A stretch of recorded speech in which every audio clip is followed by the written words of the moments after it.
I'm Lynda Hafner. I'm a top producing realtor at ERA Key Realty in Central Massachusetts. Today's video topic, we're going to talk about step-by-step process of selling your home.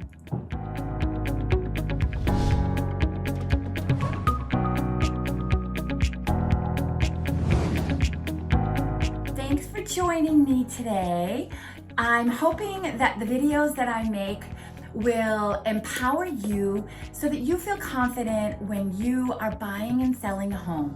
It's a very complicated process, and I'm going to break everything down for you so that you know what to expect, and that way it just eases your stress a little bit and helps you understand everything and flow through the process a little easier. So come with me today.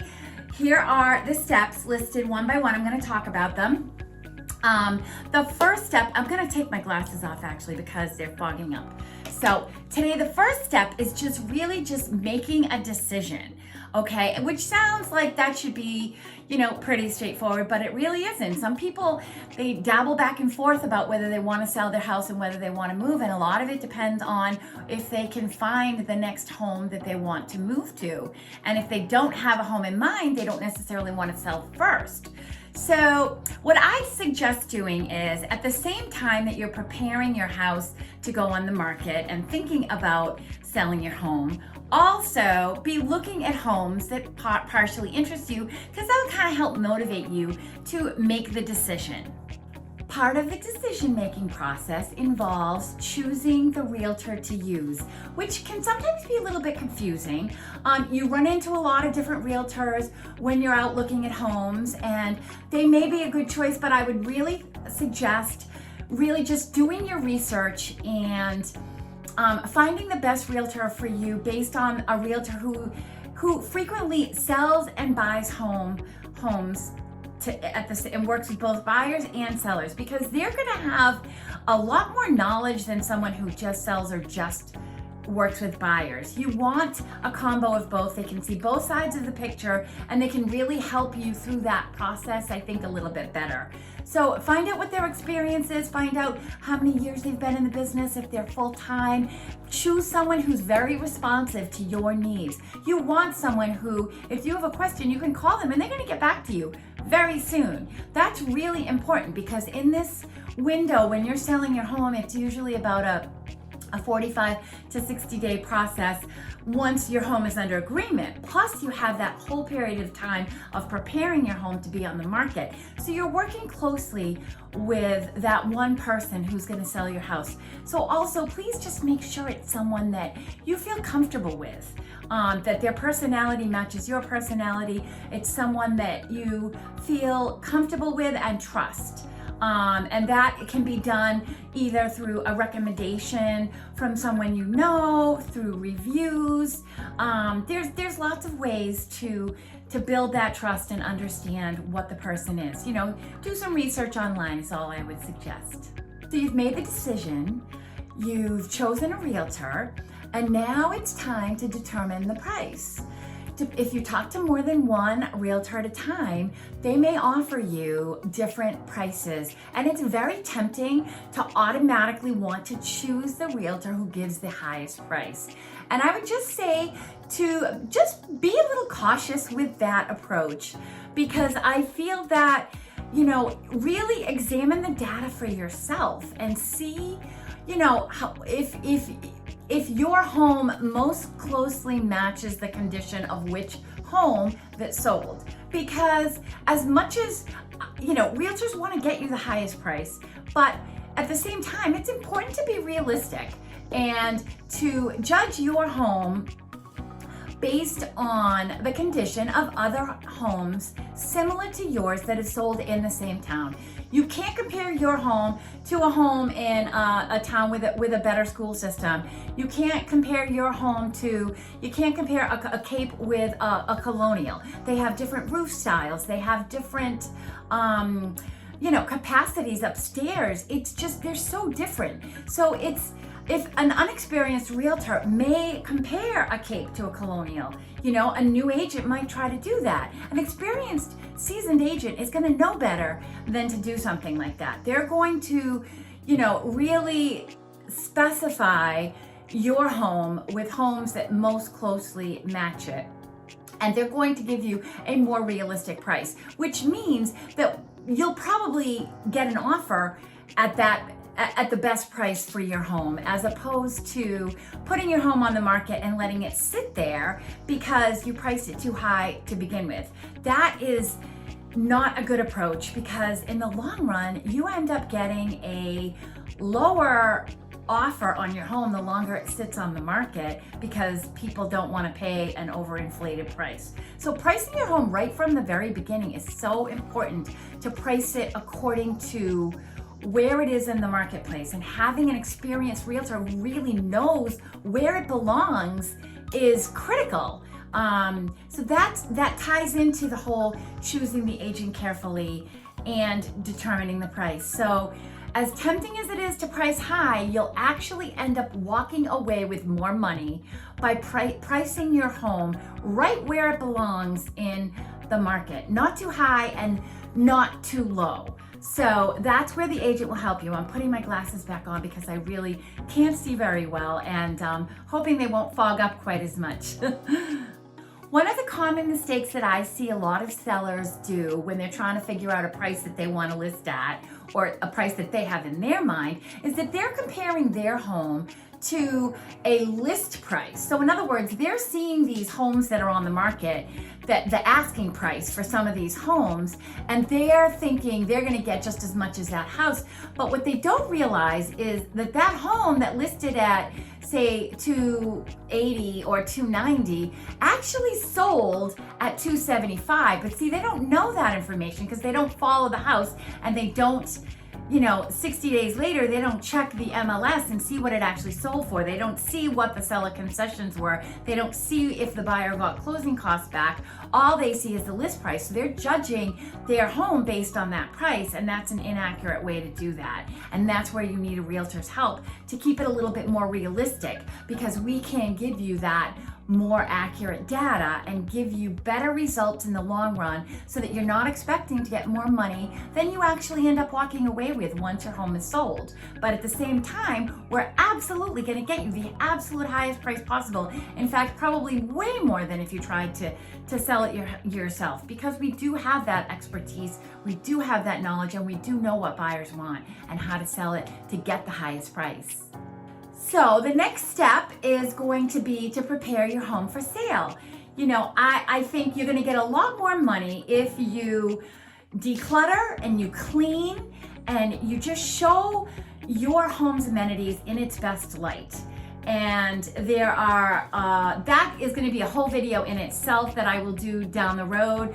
But for now, just so that you know, if you want to sell your home as is with defects or without having to spruce it up, just expect to get less money. If you want to spruce it up and to take all of your realtor's recommendations to sell it for the absolute highest price, then you're going to get a lot more money, and that's going to determine what you're going to have to do, to prepare your home for sale. While you are preparing your home for market and doing whatever it needs to be done, be decluttering and cleaning and doing some touch-up painting, or whatever your realtor suggests to get the highest price possible, then they will be working on a marketing plan. And at ERA Key Realty, we have cutting-edge technology, which I'm super proud of. And today's technology is just so fabulous. Starting with professional photography.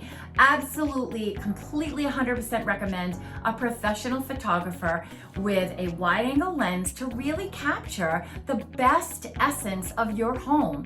Because majority of buyers, that first place they're gonna look is at the photos. So you want your best foot forward right at that photo opportunity. Once the marketing strategy is all set, next step is going to be the showings, and that is going to be something that every time you have a showing, you want to prepare your home for. You want to make sure all the blinds are opened, all the light is being let in, because buyers really like to see a bright and sunny home. So make it as light and bright as possible. Add extra light bulbs.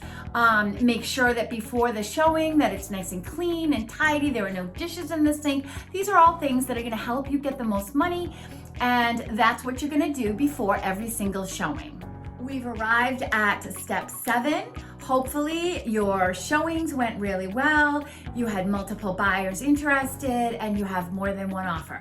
That is always my goal when I'm marketing your home. You want to have more than one offer to choose from in a seller's market, which is also why I price it correctly right from the start, and why you want to do that as well, because then you can pick and choose which offer you want. And you want to renegotiate the best offer based on not only the highest price, but also what type of financing do they have, how much money are they putting down, how much, what is the closing date that they want, do they have a home to sell before they can buy your home. There are so many factors, and you want to study the offer, each individual offer, carefully and review it carefully with your agent and realtor, and then decide, negotiate the best offer out of the ones that you have received.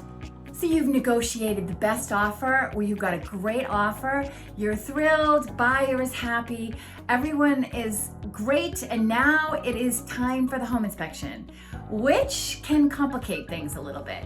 Buyers can get very nervous about home inspections, not gonna lie.